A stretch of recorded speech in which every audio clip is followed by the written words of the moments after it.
धर्म प्रेमी बंधुओं, आप सभी को जय जिनेंद्र। मेरे इस चैनल में आपका स्वागत है। आपका बहुत स्नेह प्यार मुझे मिल रहा है। आपके सहयोग से यह चैनल दिनों दिन उन्नति कर रहा है। आप सभी से यही बार बार अनुरोध है कि आप इसे लाइक करें, सब्सक्राइब करें, ज़्यादा से ज़्यादा शेयर करें, ताकि जन जन तक यह जैन धर्म की कथा पहुंच सके। पीछे हमने स्वाध्याय किया था कि प्रद्युम्न कुमार अपने पिता को अपनी शक्ति दिखाने के लिए, उनसे युद्ध करने के लिए तैयार हो गया, उनको ललकारा और उसने अपनी माया से श्री कृष्ण के सभी सैनिक और श्री कृष्ण की सभी विद्याओं को नष्ट कर दिया। क्योंकि जो अमोघ रस श्री कृष्ण जी ने अपने पुत्र पर छोड़े थे, वे अमोघनत काम नहीं करे। क्योंकि अमोघनत का यह अमोघ जो शस्त्र होते हैं, उनका यह नियम है कि वह कुटुंबीजनों के ऊपर नहीं चलते हैं। तब श्री कृष्ण जी ने कहा कि इसे तो मल्लयुद्ध से ही जीता सकता है, माया से नहीं जीता जा सकता। तब वे मल्लयुद्ध करने के लिए तैयार हो गए। तब रुक्मणी ने कहा नारद जी से कि हे महाराज, अब तो इनको रोको, नहीं तो अनर्थ हो जाएगा, बाप बेटे आपस में लड़ेंगे। तब नारद जी बीच में कूद पड़े और श्री कृष्ण जी से बोले कि हे नारायण, यह तुम्हारा वही पुत्र है जो 16 वर्ष पहले चला गया था, जो राजा के यहाँ विद्याधर के यहाँ जिसका पालन पोषण हुआ था, काल संबर के यहाँ। और पुत्र को बताया कि ये तुम्हारे पिता हैं और अपने कर्तव्य को समझो। जब पिता ने आगे हाथ बढ़ा करके पुत्र का आलिंगन के लिए उठाया, तब पुत्र ने पहले पिता के पैर छुए, फिर पिता ने उसे आलिंगन किया। और यह सोच करके कि अब क्या होगा, श्री कृष्ण जी मन में विचार कर रहे थे कि मेरी तो सारी सेना, भाई बंधु सब मारे गए, सिवा नेमिनाथ जी के अलावा और कोई नहीं बचा है। मैं किस मुंह को, मुझे एक तरफ से खुशी है कि मेरा पुत्र मिल गया और दूसरी तरफ से यह दुख भी है कि मेरा सारा कुटुंब चला गया। यह विचार करते हुए श्री कृष्ण धीरे धीरे नगर की ओर चल रहे थे। आगे का स्वाध्याय करते हैं और उससे पहले मंगलाचरण करते हैं। ओंकारं बिंदु संयुक्तं नित्यं ध्यायन्ति योगिनः कामदं मोक्षदं चैव ओंकाराय नमो नमः। अविरल शब्द गणौगा प्रक्षालति सकल भूतल मल कलंका मुनि विरूपार्षित तीर्था सरस्वती अर्तो नो दुरितान। अज्ञान तिमिरे अंधानाम ज्ञान अंजन शलाकया चक्षुमि उन्मीलितमेन तस्मै श्री गुरुवे नमः। श्री परम गुरुवे नमः। परम्पराचार्य श्री गुरुवे नमः। सकल काल विध्वंसकम श्रेषां परिवर्धकम धर्म संबंधकम भव्य जीव मन प्रतिबोधकारकम इदम शास्त्रम श्री प्रद्युम्न चरित्र नामधेयम् एतन्मूल ग्रंथ करतारा श्री सर्वज्ञ देवा तदुत्तर ग्रंथ करतारा श्री गणधर देवा प्रतिगणधर देवा तेषां वचनसारमासाद्य आचार्य श्री सौम्य कीर्ति महाराज विरचितम्। मंगलम भगवान वीरो मंगलम गौतमो गणे मंगलम कुंद कुंदाद्योति जैन धर्मोस्तु मंगलम। सर्वे श्रोता सावधानतः श्रवन्तु।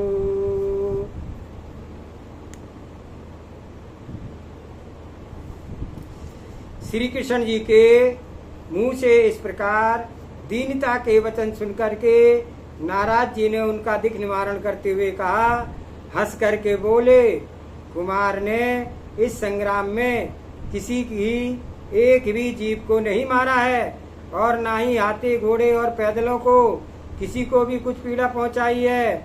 जो कुमार अपने शत्रुओं को भी नहीं मारता है, वे विष्णु महाराज वह अपने पिता के सेना के कैसे मारेगा। आप सेना को नष्ट होने का व्यर्थ दुख ना करें। सेना मरी नहीं है। यह सुनकर नारायण ने पूछा, तो क्या हुआ? नारद जी बोले, इस प्रश्न का उत्तर कुछ भी ना दे करके प्रद्युम्न कुमार से बोले, क्यों कुमार, तुम अभी तक अपने पिता के साथ ऐसी चेष्टाएं करना नहीं छोड़ते जिनका आदर केवल बालकों के हित होता है। देखो, बहुत समय की हंसी अच्छी नहीं लगती है। योग्यता और अयोग्यता को जानने वाले लोगों की हंसी क्षण भर के लिए ही होती है। इसलिए तुम हंसी छोड़ करके मनोहर चेष्टाएं करो और इस सारी सेना को उठा करके श्री कृष्ण जी को सहर्ष पूरित करो। नारद जी के वचन सुनकर प्रद्युम्न कुमार ने वैसा ही किया। हाथी, घोड़े और पैदल सभी भरी हुई सेना को लीला मात्र में उठा दी और उसी समय ऐसा मालूम पड़ता था कि सब लोग सो करके ही एक साथ उठ रहे हैं। सेना के वीर उठते हुए, मारो मारो, इस पापी शत्रु को जल्दी ही पकड़ लो, इस प्रकार शब्द करते थे। अपने वीरों को इस प्रकार युद्ध करने के लिए अभिलाषी देख करके श्री कृष्ण हंसते हुए बोले, बस रहने दो, बहुत हो गया सुबटो, तुम्हारी सारी सूरता देख ली गई है। मेरे अकेले एक पुत्र प्रद्युम्न कुमार ने तुम सबको मार डाला था। नारायण के इस मनोहर वचन को सुनकर यादव, पांडव आदि सबको बड़ा भारी अचरज हुआ। उसके विस्मृत होने पर भी श्री कृष्ण जी फिर बोले, यह मेरा पुत्र विद्याधरों के स्वामी, संपूर्ण विद्याओं का निदान और अपनी माया से सारे जगत को जीतने में सूरवीर है। इस समय मुझसे मिलने के लिए आया है। नारायण के ऐसे वचन सुनते ही भीम, अर्जुन आदि सुबट हाथी, घोड़ों और रथों से उतर करके और प्रद्युम्न कुमार के स्नेह पूर्वक मिले। कुमार ने सब बांधवों को यथायोग रीति से नमस्कार किया। समुद्र विजय तथा बलभद्र आदि जो गुरुजन थे उन्हें मस्तक की धरती से लगा करके प्रणाम किया और जो अगणित प्रजा के नम्रीभूत हुए उन सबको हृदय से लगा करके कुशल प्रश्न पूछ करके संतुष्ट किया। प्रद्युम्न कुमार को देखकर संपूर्ण बंधुओं को बहुत ही प्रशंसा हुई। ठीक ही है, अपने योग्य जनों को देख करके किसे संतोष नहीं होता, अर्थात सभी संतोषित होते हैं। इस समय यह सब मेल मिलाप हो रहा था। उसी समय भानु कुमार सेना में से निकल करके शीघ्र ही अपने घर आया और माता से प्रद्युम्न कुमार का सब चरित्र कहने लगा। जब तक भानु कुमार ने प्रद्युम्न कुमार के आगमन वृतांत कहा, तब तक इन दोनों और जो नौकर चाकर तथा सहायक लोग थे वे सभी सुनने के लिए आ गए और इस अपने बगीचे का, वन का, रथ का, वापिका का और फूलों का ढेर का सत्यानाश करना तथा उदिति कुमारी का हरण करना सुन करके सत्यभामा अपने पुत्र सहित अतिशय से दुखित हुई। उसके दुख का वर्णन केवली के बिना और कौन कर सकता है। वहाँ प्रेम पूरित श्री कृष्ण जी प्रद्युम्न कुमार से बोले, बेटा अब तुम अपनी माता को यहाँ ले आओ। यह सुनकर के प्रद्युम्न कुमार ने नीचे की दृष्टि करके कुछ सोचने लगे। उत्तर ना पा करके पिता ने फिर कहा कि तुम अपनी माता को क्यों नहीं लाते हो, नीचा सिर करके क्या सोचते हो। तब नारद जी बोले, पृथ्वी में अपनी अपनी स्त्री सबको प्यारी होती है, तुमने इस प्रकार से क्यों नहीं कहा कि अपनी माता और स्त्री को ले आओ। यह इसलिए नीचे को दृष्टि करके सोचता होगा और अकेली माता को कैसे ले आऊं और स्त्री को लाने के पिता की आज्ञा नहीं देते हैं। यह सुनकर श्री कृष्ण जी बोले, महाराज मैं इसे बहू कहाँ से प्राप्त हो गई है, मुझे तो इसके विषय में कुछ ज्ञान भी नहीं है। तो नारद जी कहने लगे, हे जनार्दन, दुर्योधन ने अपनी जो पुत्री उदिति कुमारी नाम की पुत्री भानु कुमार के साथ विवाह करने के लिए भेजी थी, उसे इसने भील का वेश धारण करके और कौरवों को जीत करके हरण कर ली है। यह इस समय विमान में रुक्मणी के साथ बैठी है। यह सुनकर श्री कृष्ण जी संतुष्ट हुए और प्रद्युम्न से बोले, बस जाओ अपनी माता और बहू को ले आओ। माता की पिता की आज्ञा सुनकर के कुमार ने विमान को जल्द ही धरती पर उतार लिया। उसमें उसकी माता और भार्या दोनों बैठी हुई थी। उस विमान को देख करके सब यादव बहुत प्रसन्न हुए, क्योंकि यह एक अद्भुत अपूर्व वस्तु थी। रुक्मणी ने अपनी वधू के साथ आकाश रूपी गंगा से उतर करके विनय और भक्ति सहित श्री कृष्ण जी के चरणों में नमस्कार किया। उन्हें देख करके श्री कृष्ण जी बहुत प्रसन्न हुए और रुक्मणी से बोले, तुम अपने मंत्रियों के साथ जाकर के नगरी में उत्सव युक्त तथा शोभायुक्त करो। तब रुक्मणी प्रसन्न होकर के मंत्रियों के साथ गई और पुत्र के आगमन के सूचक महोत्सव करने लगी। सारी नगरी श्रृंगारित की गई, चंदन के पानी से छिड़की गई और सुंदर सुंदर फूलों से गुल पर्यंत तक अर्थात पैर की गांठ के ऊपर तक पूर दी गई। सह ध्वजा पताका तोरण और नाना प्रकार के वेशों से सजा करके बाजारों की शोभा बढ़ाई गई।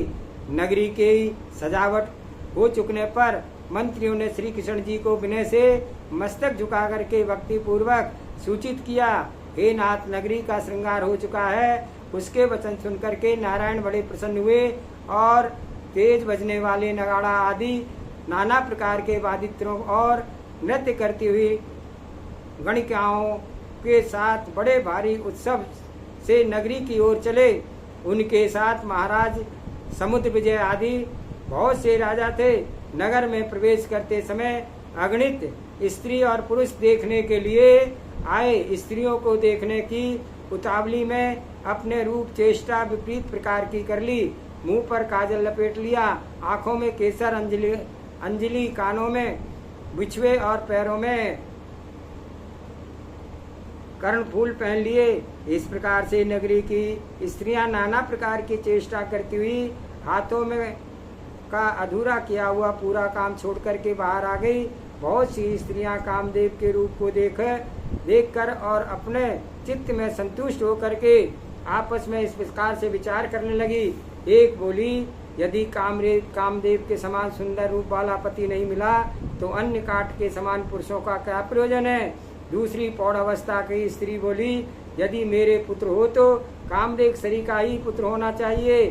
रुक्मणी का धन्य है, उसने इसे अपने उदर से धारण किया है, और श्री कृष्ण को धन्य है जिसके घर में ऐसा पुत्र जन्म हुआ है। कोई तीसरा कामनी बोली कि कनकमाला विद्याधरी को धन्य है, जिसने इसे लालन पालन करके तथा दूध पिला करके बढ़ाया है।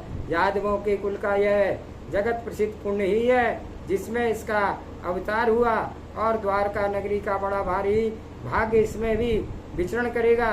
और सबको अधिक प्रशंसा के योग उदिति कुमारी का पुण्य है, जो इसके अंग के आरूढ़ होकर के रमण करेगी। एक कामनी अपनी संग वाली से बोली, हे सखी, देखो देखो, यह प्रद्युम्न कुमार आया है। यह श्री कृष्ण जी का वही पुत्र है जिसे छोटेपन में कोई शत्रु हर करके ले गया था, खदिरा अटवी की शिला के नीचे ढक गया था, तथा जिसके एक विद्याधर राजा अपनी विद्या के बल से निकाल करके ले गया था और घर के ले जा करके इसका लालन पालन करके बड़ा किया और विद्याओं से विभूषित किया था। अब यह 16 प्रकार के लाभ और विद्याधरों की विद्याओं को लेकर के रुक्मणी के पूर्व पुण्य के प्रभाव से अपने पिता के घर आया है। इसके पुण्य के योग से शत्रु भी परम बंधु हो गए हैं। यहाँ तो इसके 16 प्रकार के लाभ, कहाँ इसकी आकाश चारणी गति, कहाँ इसकी प्रीति और कहाँ पृथ्वी पर फैली हुई कीर्ति। द्वारकापुरी में अच्छे कुल से उत्पन्न हुए बहुत से यदुवंशी हैं, परंतु उनमें से किसी एक का भी नाम किसी को इतना ज्ञात नहीं है। यह सुनकर के एक स्त्री बोली, अरे मूर्खा, तू इस प्रकार बारंबार क्यों प्रशंसा करती है। विद्या, धन, कोश और यश, यह सब पुण्य के प्राप्त होता है। इसने पूर्व में जन्म में दुर्धर तप किया है, सत्पात्रों को भाव सहित उत्कृष्ट दान दिया है और भाव लगा के श्री जिनेन्द्र चंद्र की पूजा की है और निर्मल चारित्र धारण किया है। अतएव यह कामदेव का जन्म पाया ही नहीं तो कहाँ था। इस प्रकार की पाप रहित विद्या, सूरवीरता, मनोहारता, गुरुजनों के चरणों की भक्ति और रमणीय लक्ष्मी इसे कैसे मिलती। इस प्रकार स्त्रियों के नाना प्रकार की बातें सुनते हुए प्रद्युम्न कुमार की जो हाथी पर आरूढ़ थे उनके मस्तक पर सफेद छत्रता चमक ढूंढ रहे थे और जो स्त्रियों के नेत्र रूपी कुमुदों को विकसित करने के लिए चंद्रमा के समान थे, उनके पिता के साथ अपनी माता को उत्सव युक्त महल में पहुंचे और अपने सर्व लक्षणों से लक्षित पुत्र को आया हुआ देख करके अर्घ्यपाद्या आदि लेकर के मंगल किया। और उस समय काम कुमार के आने से एक सत्यभामा और भानु कुमार को छोड़ करके सारी द्वारका के लोग उत्सव मनाया। सत्यभामा के यहाँ उत्सव के स्थान पर शोक हुआ। बलदेव, श्री कृष्ण, प्रद्युम्न का तथा और भी अनेक राजा इतने ही दिन रुक्मणी के महल में आनंद पूर्वक ठहरे। एक दिन नारायण ने अपने मंत्रियों से कहा कि अब प्रद्युम्न का विवाह बड़े भारी उत्सव के साथ करना चाहिए। यह सुनकर के कुमार ने विनय पूर्वक कहा, महाराज कालसंबर और रानी कनकमाला के समक्ष यह मेरा विवाह होगा, नहीं तो मैं विवाह नहीं करूंगा। वे मेरे पालन के करने वाले सच्चे माता पिता हैं। कुमार के उचित विचार सुनकर के नारायण ने उसी समय एक दूत कालसंबर महाराज के पास भेजा। उसके निकट जाकर के प्रद्युम्न की प्रतिज्ञा सुनाई कि आपकी उपस्थिति के बिना वह विवाह नहीं करेंगे। जिसे सुनकर के विद्यापति विद्याधर अपनी रानी के साथ विचार करके चलने को तैयार हो गया, परंतु उसका हृदय अपनी पूर्व कृतिज्ञा पर लज्जा से व्याकुल होने लगा। आखिर वह बड़ी भारी सेना के साथ बहुत सी कन्याओं को और रति कुमारी को उसके पिता के साथ लेकर के द्वारिका जा पहुंचा। विद्याधरों के राजा को आया सुनकर प्रद्युम्न कुमार अपने पिता सहित बड़ी भारी सेना को लेकर सन्मुख आया और वहां उसने बड़े भारी स्नेह से कालसंबर कनकमाला के चरणों में नमस्कार किया। श्री कृष्ण जी ने भी उन पर भारी प्रशंसा से मिले। उसी समय मोह के वश रुक्मणी ने भी वन में आकर के रानी कनकमाला के विनय पूर्वक भेंट की और उसके पश्चात श्री कृष्ण जी ने आगंतुकों को बड़े भारी उत्सव के साथ नगर में प्रवेश कराया और भक्ति से उन्हें खूब संतुष्ट किया। नगरी में उस समय बजते हुए बाजों से मनोहर और नृत्य करती हुई स्त्रियों के रमणीय गीतों पर बड़ा भारी सुंदर उत्सव हुआ।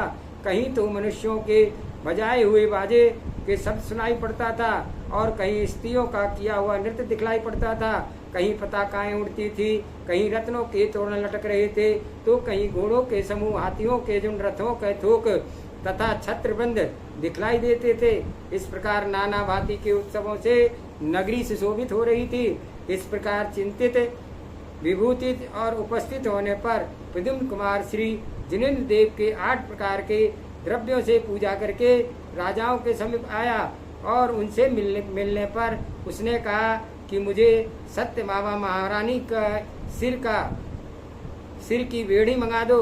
मैं उस पर पैर रख करके ही घोड़ी चढ़ूंगा, क्योंकि इस बात की प्रतिज्ञा श्री बलदेव जी महाराज के समक्ष हो चुकी है। सत्यभामा ने इस बात को स्वीकार की थी। लोगों के मुंह से यह बात सुनकर के प्रद्युम्न कुमार राजाओं के सामने बेड़ी मंगाने के लिए कह रहा था। रुक्मणी महारानी स्वयं आकर के बोली, बेटा तुझे ऐसा नहीं कहना चाहिए, श्रेष्ठ पुरुषों का यह काम नहीं है, तू बेड़ी का ही क्या मंगाता है। तेरे द्वारिका के आते ही सत्यभामा का तो सिर मुंडन हो चुका है और 100 बार गधे पर चढ़ चुकी है। अब प्रकट हुई इस बात को क्यों प्रकट करता है। माता के रोकने से भी प्रद्युम्न कुमार चुप हो रहा, पर घोड़े पर चढ़कर याचकों की इच्छाओं को कल्प के समान पूर्ण करता हुआ कालसंबर बलदेव और श्री कृष्ण के साथ नाना प्रकार के उत्सवों सहित वन में गया। सो उसी सुंदर वन में कामदेव प्रद्युम्न कुमार और रति का विवाह हुआ, जिससे स्वजनों और अतिशय आनंद हुआ। उसी समय उदिति कुमारी आदि 508 कन्याएं और भी देवांगनाओं के साथ रूपवती गुणवती थी प्रद्युम्न कुमार को ब्याही गई थी। उन्हें विवाह करके उसे बड़ी भारी विभूति के साथ नगर में प्रवेश किया। श्री कृष्ण जी कहने से विद्याधरों ने ही प्रद्युम्न कुमार का विवाह विहित किया। विद्याधर लोग स्वजन और परिजनों को भली भांति आदर सत्कार पाते हुए कितने ही दिन द्वारका में रहे। एक दिन कालसंभर महाराज ने बड़ी भारी विनय के साथ हाथ जोड़ करके कहा, हे विष्णु महाराज, यदि आप मुझे कृपा करके आज्ञा देवें तो अपने स्वजनों परिजन सहित अपने नगर को जाऊं। विद्याधरों के नरेश के जाने के लिए उत्सुक देख करके श्री कृष्ण जी अपने बंधुजनों सहित अतिशय स्नेह प्रकट करके बोले, हे मित्र, आपने प्रद्युम्न कुमार को जो अपने मंदिर में ले जा करके वृद्धि को प्राप्त किया, इसके लिए यह पहले ही आपका ही पुत्र है, पीछे मेरा है। ऐसा विचार करके विद्याधरपति आपको भी इस पुत्र को विषय में जैसा उचित हो वैसा ही करना चाहिए।